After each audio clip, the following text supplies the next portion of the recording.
Hi, this is Share Life Today. I'm John Sorensen. Now, some of you may not be aware that Evangelism Explosion has trained people that are literally all over the world. In fact, I would say that some of the most exciting things that are happening in the ministry today are happening in other parts of the world. And I have with me a friend, somebody I can't wait for you to meet, the Reverend Helmut Khun, who's been involved with the ministry really as long as I have. Now, Helmut is from Switzerland, and there you served as the national director for 12 years. You've been part of the ministry there, and you've been part of training young people how to serve in ministry, really all over Europe. And so it's a thrill for you to be here. Thank you, Helmut. It's a privilege to be here and to good. be in this house, and it's good to be together with all of you. Now, have a good time together. Why don't you tell our viewers, how did you get involved in EE? Oh, that's a funny story. I was a pastor in an EV church in East Switzerland in the valley.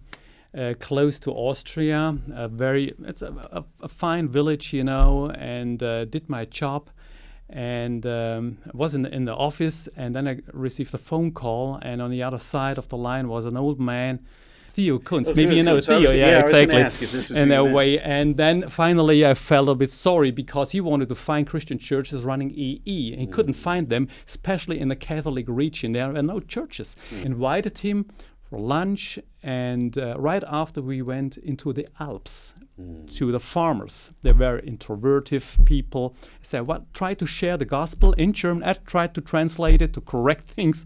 The funny thing is, we went up to the mountains and talked to them, and I was just astonished, because that man brought the gospel in such a good, structured way to the point I couldn't do it better. And he came from Belgium, and came in such a good way into contact with that farmers, shared the gospel. He brought 2 diagnostic questions. Said, well, that makes sense, but how do they react? And people were just, they were just hit, by the question, and you just saw the Holy Spirit was working in their life. And I was just watching that, and I said, Theo, how did you do that? It takes me from there a longer time even to come in contact with that person, but you came from here to there, and you're in a conversation, and you build up a relation in the same time. But that was just the beginning. It's exploded, and really, but in my life then with the ministry. Now, even in those days, you would certainly have found pastors who said, you really can't go out on the street and just talk to people like that. And yet you guys started doing what we call on-the-job training, and you saw it be successful. What impact did that have on other pastors and even on your own congregation? So we did OJTs in the Kensington Garden. I just realized people are really open for the gospel, because we didn't meet just people from Scandinavia or people from the United States who are in general open for the gospel. I met there people from Switzerland, and they were open, So I couldn't come back to Switzerland with an excuse it works in London but not anymore in Switzerland, because I almost led people to Christ, Swiss people there. And I said, well, you should go on the street and do OJTs, and that way. And people said, you're crazy. The time for street work is over. Right. You have to build up relations to people, barbecue. At first, it's all right. But for me, it was more an excuse, And I said, well, I know it's tough, If you go on a street and people know you in a village or in a small city with 20, 30,000 people, it probably gets happen that you will meet your neighbor. What will happen then, But anyway, I realized there are people on the street, they are as open, and God has prepared as He has prepared you, and that's a divine appointment. Yeah, see, I think that's the piece that people miss. Exactly. They don't understand that divine appointment idea, that God is in fact working in people's lives. And I like the way you said it. As much as He's working in your life, He's working in their life too. Absolutely. And that's the impact on the street. And I love that, because I experience God uses me. He believes also in me. He builds backbone. I'm a tool in His hand, and I can experience God. A friend of mine said, if you want to have a close relation to Christ, go to the lost. That's the reason why He came on earth. And that's music. And I experienced that. And said other people must experience that in the same way. But the resistance didn't come from the street. It came from my own colleague. And said, well, what are you doing that? We had this 40 years ago, street works. It doesn't work anymore. They told me that like a paradigm, like a belief. And I said, forget it. And it was a tough time.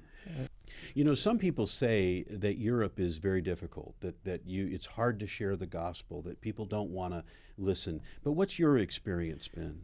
Look, we cannot. It's a good question, a given question, but we ignore that. Since when I started to work with EE as pastor, and also in a way evangelist, I forgot that question because I believe, as you said, if you have divine appointments, it doesn't matter how dark, how introverted, how ignoring people are to the gospel. You have always people in your society. God is working in it. And EE has a very significant answer to a humanistic, a world with a humanistic enlightenment background, if I may say this in that way. People, they suffer under materialism. Everything is in way, everything is going. We start with eternity, and put perspective into their life, which will give sense and identity even for their day, even for their life today. And many people on the street were absolutely not interested. They were polite and gave us the possibility to share the gospel. And afterwards they say, well, that the fact of eternity, that touches me. If this is the gospel, then I have to think about it. And we just liberated a desire which is a little bit not in their they do not realize it because they have to take care of their life, to be healthy, have a job, to take care of their life. But they say, well, the matter of eternity helps me to find identity for that what I do. So it is dark, it is difficult. What shall we do? Yeah. It was always dark and difficult. Yes. Jesus had hard times. It was never been better, Right. But it does not matter how difficult a society is. The gospel is power, a transcendental power into people's life. So it does not matter where people are. We're coming in the power of the Lord, and EE transfers that. The structure liberates people, if they hear that. And then we see sometimes if we share the gospel, I say people that just wake up. Now, when you think about the folks that are watching this in the United States, and if you could speak to them and give them an encouragement, I think you already have, in saying that they must believe the gospel is powerful, it's strong. They must believe that God is at work in people's lives, and there are these things called divine appointments. So you've already helped them. But if you were to give them any tips and encouragement about witnessing, even here in the United States, what would you tell them? Two things. As an EE warrior, in that way, there are two things significant in my life, and that is what I always teach in semesters, courses to my people. Learn a structure. Paul taught this to his people. I gave you a pattern. Right. It was not just an idea. He knew how to train people to train other people. Otherwise, he cannot come with 2 Timothy 2:2, what I witnessed, and so on. You know what I mean? Right. So he had a clear structure. What we need to learn is how to get into the gospel. We need exactly to know what we want to say, and we need to learn how to lead people to Christ. These 3 steps are absolutely significant for people, and that's what my advice is. Learn it. From my perspective, do EE. That's the best tool. I was working with a lot of ministries. I'm still connected. I'm running the school. That's one point. The other point is go on the street, because our biggest enemy is fear of man, and that it's inside. You will work on that. You will overcome, if it is the right word, fear of man, and that has an impact to your neighbor. But go on the street, share the gospel, and risk faith and experience God. That's the best thing you can do if you witness. Keep clear, do EE as it is written.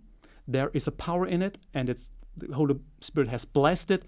Go on the street. Yeah. No compromise. Well, Helmut, thank you for this encouragement today. It was a privilege. And I'm just really excited about what God's going to do in your life in the coming days. We just start in Europe. And I hope it's encouragement to you guys, too, that there are people like this, that God is using, really, really special people that God's using around the world to take the gospel forward and to train others to do the same, and you can be part of it. So please keep in touch with our website. You'll see tips, you'll see resources, you'll see other things that you can do to learn how to share your faith and to be active in doing that. And God bless you as you do.